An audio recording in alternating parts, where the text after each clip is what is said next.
The story starts at a U.S. Marine Corps training camp. Captain Sam Cahill, a dedicated soldier, prepares to leave for Afghanistan in 4 days. Before he goes, Sam writes a heartfelt letter to his wife, Grace, in case he doesn't come back. He gives the letter to his major, hoping it will never be needed. Sam is a kind and loving family man. He has a wonderful wife, Grace, and 2 young daughters, Maggie and Isabel. His younger brother Tommy is very different. Tommy has just gotten out of prison after serving time for robbing a bank. When Sam returns home before his deployment, he picks up Tommy and they drive to town together. At home, Grace is busy cooking a special dinner to celebrate Tommy's release. The house is warm and full of love. When Tommy arrives, Isabel, the younger daughter, opens the door and whispers that her mom doesn't like Tommy. The family sits down for dinner, happy to be together, but also sad because Sam will soon leave for Afghanistan. Their father, Hank, is there too. During dinner, Hank gets upset with Tommy. He compares Tommy to Sam, saying Sam is a hero who serves his country while Tommy breaks the law. This starts an argument, and Hank storms out of the house. As he leaves, Tommy quietly tells Sam to stay safe in Afghanistan. That night, Sam takes off his wedding ring. Grace puts it on a chain around her neck and tells him she loves him. 5 days later, Sam is in Afghanistan, driving through the desert. He feels strangely at home there and records his thoughts on his phone as they pass broken equipment. Soon, a helicopter carrying Sam and his squad is shot down. They crash in the desert. Back home, Grace is taking a bath when the doorbell rings. Isabel opens the door to find 2 soldiers standing there. They deliver terrible news. Sam is believed to be dead. Grace is heartbroken and can't believe it.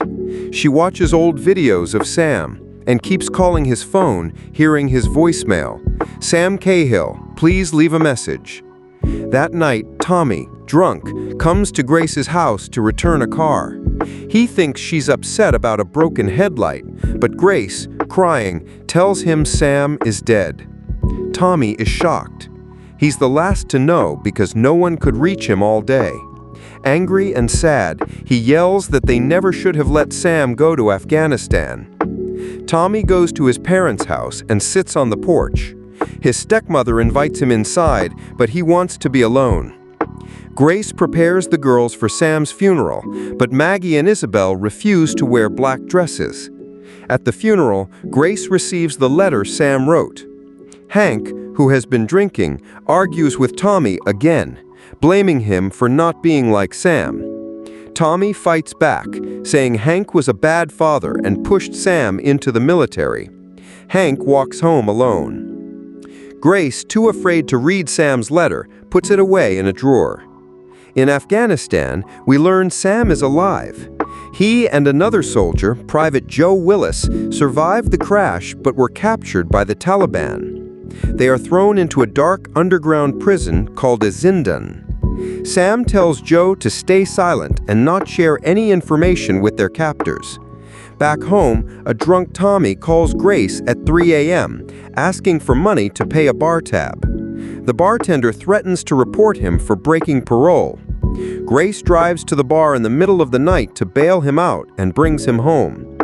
The next morning, Maggie and Isabel are making pancakes to cheer up their mom, who is still grieving.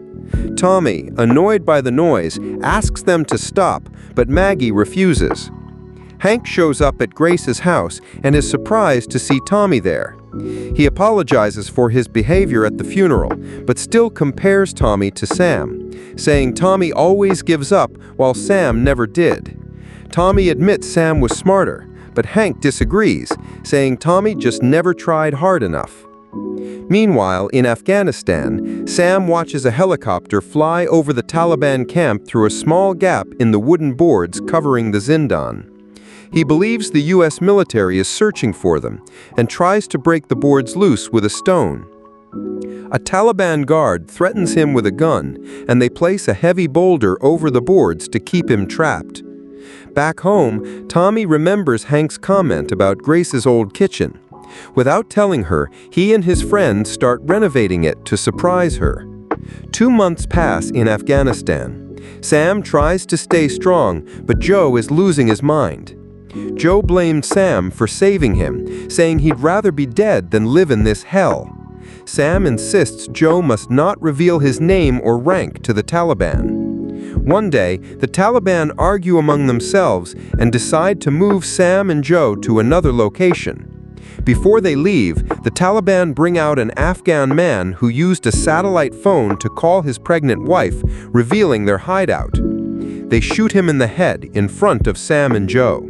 The Taliban leader tells Sam this is their country and Americans don't belong here. He says Sam must deliver this message to America or be forced to do something worse.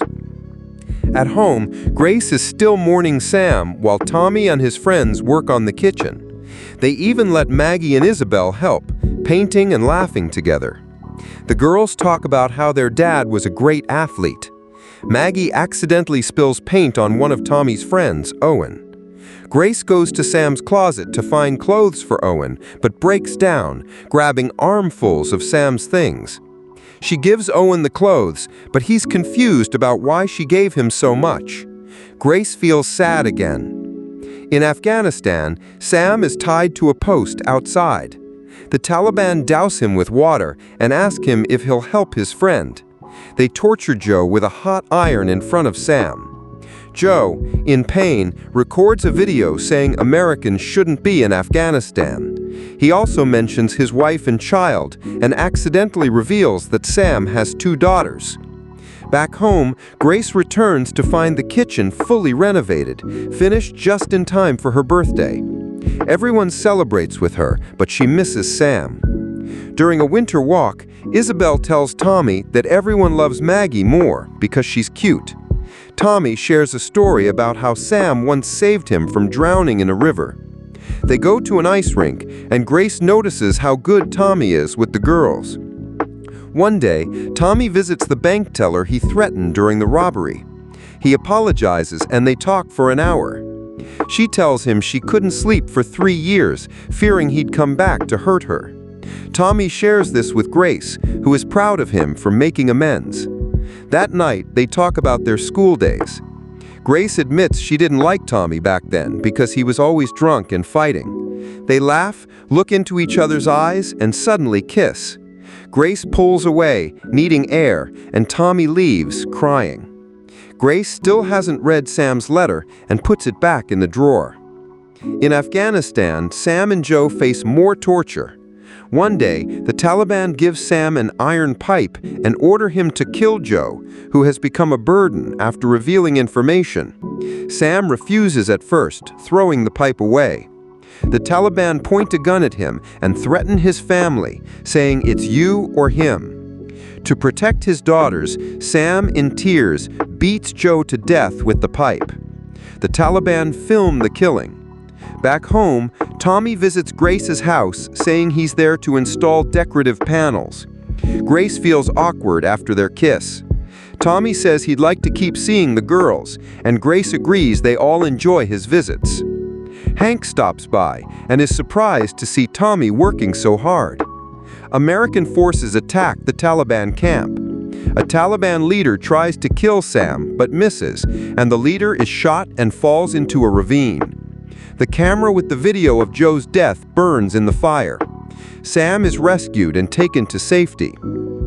At Grace's house, Tommy is playing with the girls when the phone rings. Grace answers and learns Sam is alive. She's stunned. The family welcomes Sam at the airport. Tommy is happy, but also sad, knowing things will change.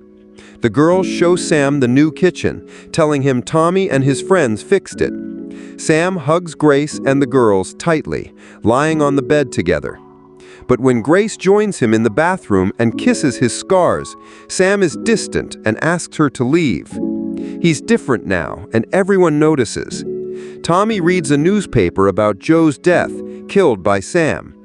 Hank sees Sam acting strangely and remembers how he shut out his own sons after returning from Vietnam. At the ice rink, Sam watches Grace and the girls with Tommy. He tells Tommy he looks good with the family and thanks him for taking care of them. Then, suddenly, he asks Tommy, "Did you sleep with Grace?" Sam is convinced it happened because they thought he was dead. He doesn't believe Tommy's denials, saying they act like love-struck teenagers. Joe's widow visits Sam's family, bringing her son, Joe Jr. She dreams about her husband and resents Sam for surviving. She apologizes for her feelings and asks Sam how Joe died. Sam lies, saying he didn't see it and doesn't know what happened. One night, Sam breaks down. He holds a pistol and rearranges glasses on a shelf, wandering the house with the gun. The next day, he visits the military base and says he wants to return to Afghanistan.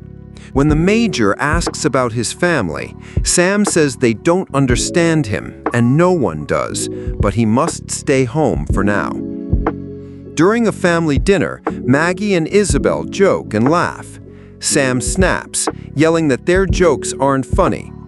Grace tries to calm him, but he walks away. Isabel asks when Uncle Tommy will visit, showing something is wrong with their dad. Grace begs Sam to talk about Afghanistan, but he only wants to know what happened between her and Tommy. Grace insists nothing happened, saying she thought Sam was dead. Sam doesn't believe her and leaves. That night, he visits Joe's grave, noting Joe was only 21. When Sam returns home, Isabel is scared and backs away from him. Sam hugs the girls, promising everything will be okay, but Isabel is close to tears. It's Maggie's birthday, and the family gathers at Hank's house.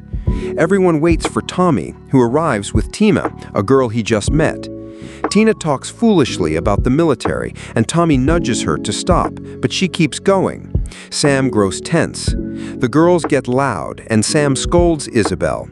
Isabel says everyone loves Maggie more and squeaks a balloon to get attention. Sam pops the balloon in anger. Isabel shouts, "Why didn't you stay dead? You're mad because Mom wants to sleep with Uncle Tommy, not you. They're always making love." Everyone is silent. Sam is shocked. They drive home without speaking.